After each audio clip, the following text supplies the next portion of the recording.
Good morning guys! So guys, nandito ako ngayon sa US.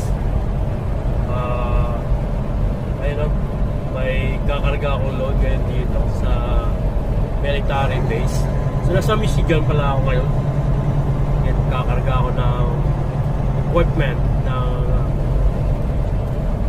US military. So mga nyo guys, papakita ko sa inyo anong klaseng load ang kakarga ko.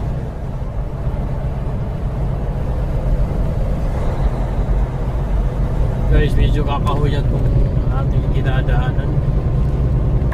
Aba, dito ako In kakarga. 3.5 kilometers, turn right on M93. Iwan ko lang ano, makapasok pa tayo dito. Ano yung gagawin natin ngayon dito. Tapos natin.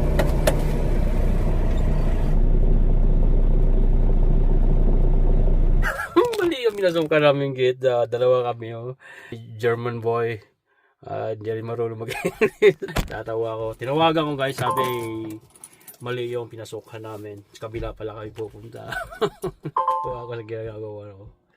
So ikot kami, punta kami sa kabila. Bilang gate. So dito na tayo guys, no? Okay, may truck din sa loob.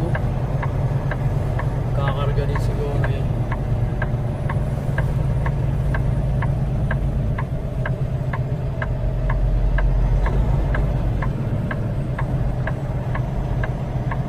Guys, Turn right on 10th Street, then take the first right.